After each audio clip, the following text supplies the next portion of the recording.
What's up guys, Los here from the Big Retro Show, and today I am going to be playing some Star Wars. This is a 4-quarter challenge, so I'm going to go ahead and put my 4 quarters in. And I'm also going to be talking to you guys a little bit about the recent news that Arcade1Up put out, which is that they are re-releasing the Arcade1Up Star Wars cabinet, which a lot of people are excited for. Red 5 standing by. So we're just gonna go, we're gonna start it off on easy. Why not? Things get really intense with this game really fast.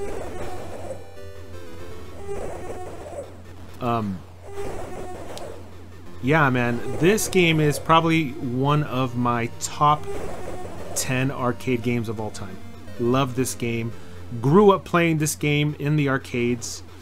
There was an arcade at the mall where I grew up in, and every Saturday, man, we would be there playing arcades, and this was one of these arcade machines that was like a mandatory quarter drop. You always had to put some money in this cabinet.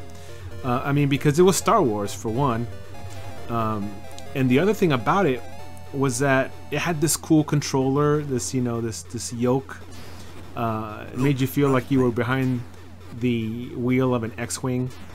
And it was just an awesome cabinet. Just everything from the controller to the artwork to the graphics at the time. Yeah, they weren't that good, but I mean they were good for what they were back then.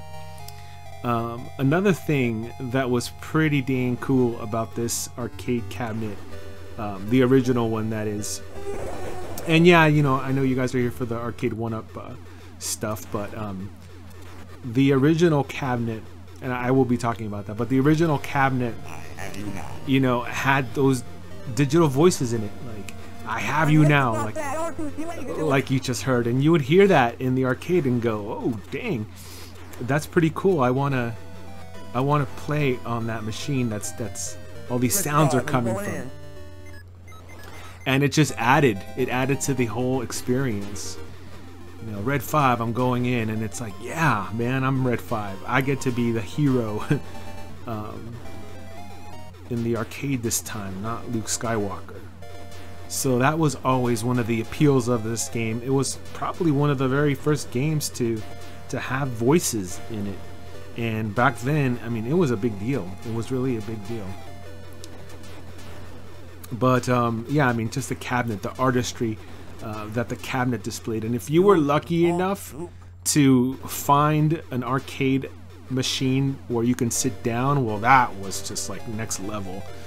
I actually got to play one when I covered the California Extreme Arcade Super Show, and it just brought back a flood of memories. It was so awesome being in there, sitting in that cockpit and just pretending like I was Luke Skywalker, man. That's what it's all about.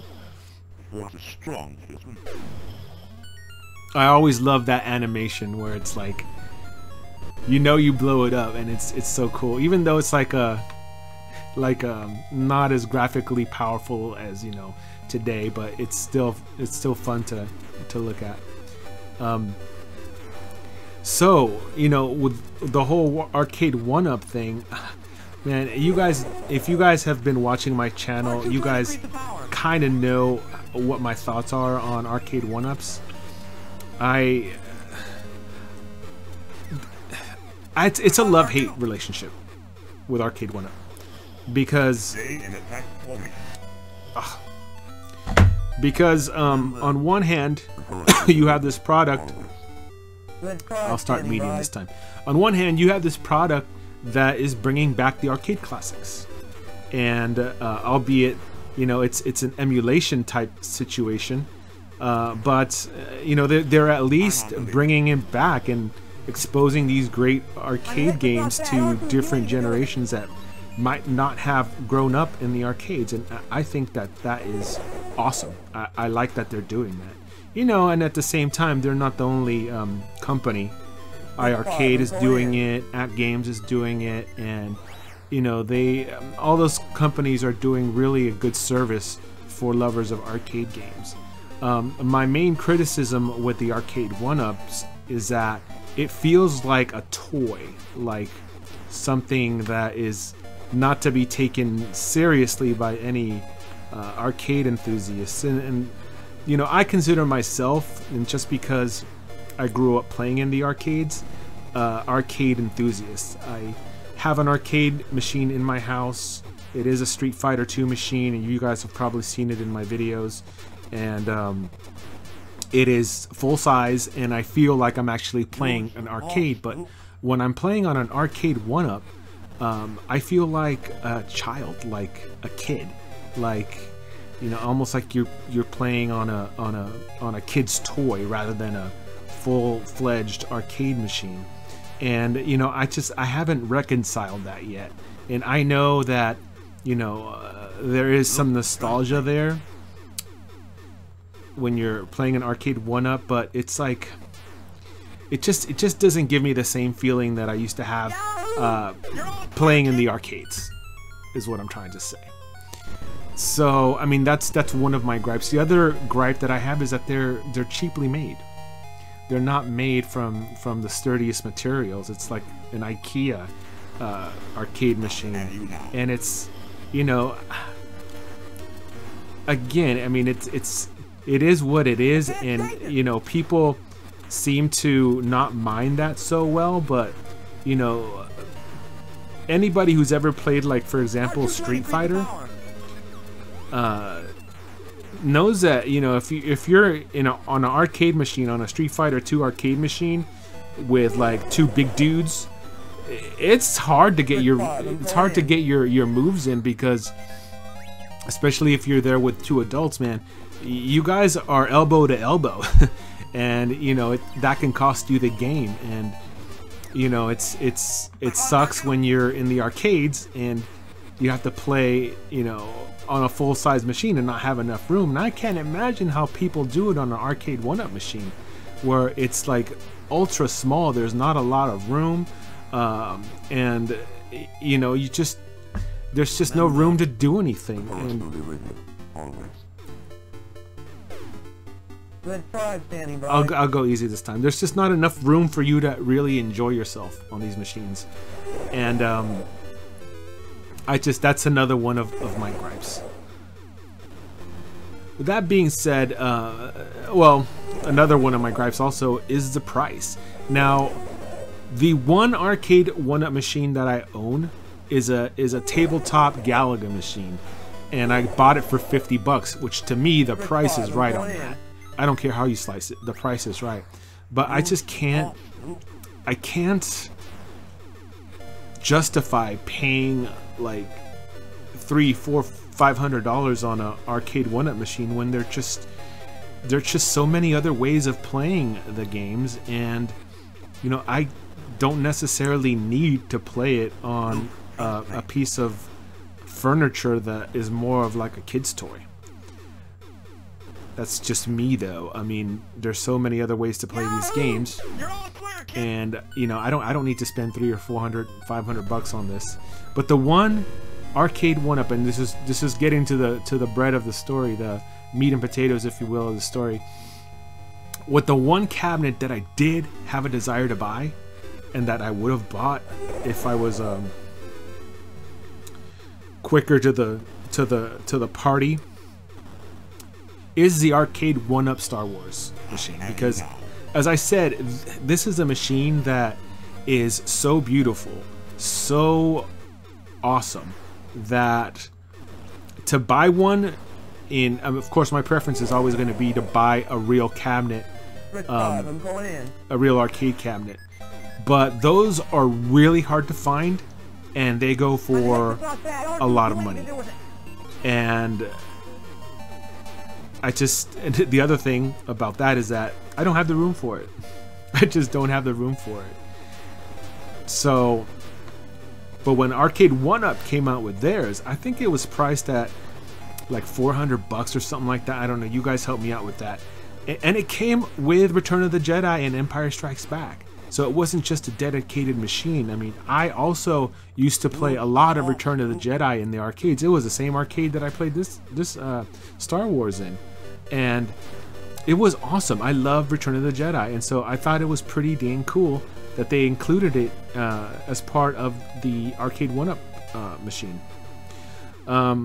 So when this thing sold out and they weren't making it anymore, I was kicking myself because I wanted it really bad. I did want it bad, but at the time I didn't pull the trigger on it fast enough. So when Arcade1Up announced that they were re-releasing this machine, I was like, yeah, that's pretty cool that they're doing it. And then I saw the price. It was, you know, about $100 more than the original one, and I was just like, that's kind of a bummer. Why are they doing that? And the other thing about it is that the artwork, and I think that this is actually a good thing, is a lot more truer to the original arcade machine. It's not as Arcade1Up branded. I mean, it's, you can still tell that, you know, it's an Arcade1Up machine, but it looks a lot more close to the original arcade machine, and I like that. I do. I think that, like, the closer it looks to the machine, I think it makes the whole experience a lot more authentic. Now, I was watching She Lion's video on this, and you know, she does a good job of breaking down the artwork, the differences in it, and I do like the artwork for the re-release more so than I like the artwork on the original release of the Star Wars Arcade1Up. Dang it, my shield is gone. So I'm not mad at Arcade1Up for doing that. I think that's a good idea. The reason that I'm not getting it is because, again, I don't want to spend I'll start wave 3 this time. I don't want to spend the $500 on a machine that is an Arcade1Up, because, you know, I can probably just shell out another $600, $700 for a upright machine and just buy the real McCoy, which to me would be worth it. But the other reason that I'm not buying it is because of the room. I just don't have the room for it. There's a small man cave that I have in my house where I do all my filming and recording, and I've run out of room for it. I can't buy it. Well, I can buy it, but I don't want to spend the money on it. Probably because I'm cheap, and like a lot of you guys are.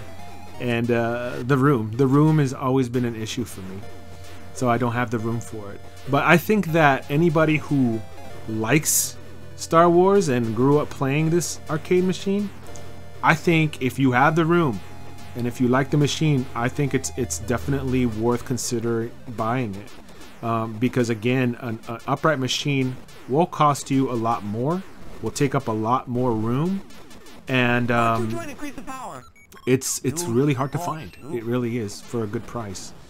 The other thing about that is that, you know, these are old machines, and, you know, finding people to work on them, if you don't know how to work on them yourself, it's a challenge. It is. Luckily, I know a couple of guys in my area that work on them, and that